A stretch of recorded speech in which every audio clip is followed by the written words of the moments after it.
अत्यंत गरीब परिवार का एक बेरोजगार युवक नौकरी की तलाश में किसी दूसरे शहर जाने के लिए रेलगाड़ी से सफर कर रहा था। घर में कभी कभार सब्जी बनती थी, इसीलिए उसने रास्ते में खाने के लिए सिर्फ रोटियां ही रखी थी। आधा रास्ता गुजर जाने के बाद उसे भूख लगने लगी और वह टिफिन में से रोटियां निकाल कर खाने लगा। उसके खाने का तरीका कुछ अजीब था। वह रोटी का एक टुकड़ा लेता और उसे टिफिन के अंदर कुछ ऐसे डालता मानो रोटी के साथ कुछ और भी खा रहा हो, जबकि उसके पास तो सिर्फ रोटियां ही थी। कि आखिर वह युवक ऐसा क्यों कर रहा था। आखिरकार एक व्यक्ति से रहा नहीं गया और उसने उससे पूछ ही लिया कि भैया तुम ऐसा क्यों कर रहे हो, तुम्हारे पास सब्जी तो है ही नहीं, फिर रोटी की टुकड़े को हर बार खाली टिफिन में डाल के ऐसा खा रहे हो मानो उसमें सब्जी हो। तब उस युवक ने जवाब दिया, भैया इस खाली ढक्कन में सब्जी नहीं है, लेकिन मैं अपने मन में यह सोच कर खा रहा हूँ कि इसमें बहुत सारा अचार है, मैं अचार के साथ रोटी खा रहा हूँ। फिर व्यक्ति ने पूछा, खाली ढक्कन में अचार सोचकर सूखी रोटी को खा रहे हो, तो क्या तुम्हें अचार का स्वाद आ रहा है? हाँ बिल्कुल आ रहा है, मैं रोटी के साथ अचार सोचकर खा रहा हूँ और मुझे बहुत अच्छा भी लग रहा है, युवक ने जवाब दिया। उसकी इस बात को आसपास के यात्रियों ने भी सुना और उन्हीं में से एक व्यक्ति बोला, जब आप सोचना ही था तो तुम अचार की जगह पर मटर पनीर सोचते, शाही गोभी सोचते, तुम्हें इनका स्वाद मिल जाता।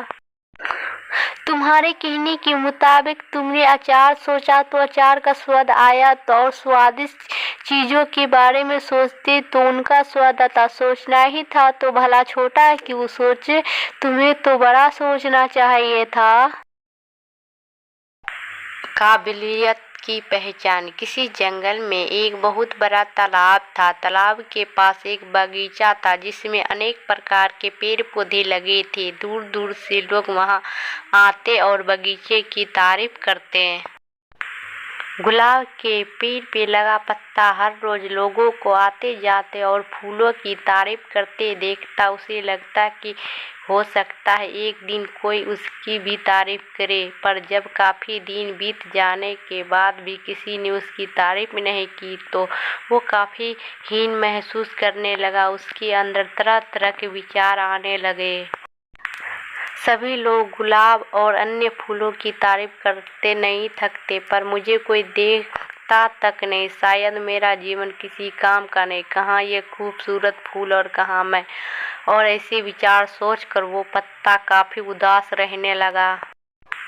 दिन यूं ही बीत रहे थे कि एक दिन जंगल में बड़ी जोर जोर से हवा चलने लगी और देखते देखते उसने आंधी का रूप ले लिया। बगीचे में के पेड़ पौधे तहस नहस होने लगे। देखते देखते सभी फूल जमीन पर गिरकर निढल हो गए। पत्ता भी अपनी शाखा से अलग हो गया और उड़ते उड़ते तालाब में जा गिरा।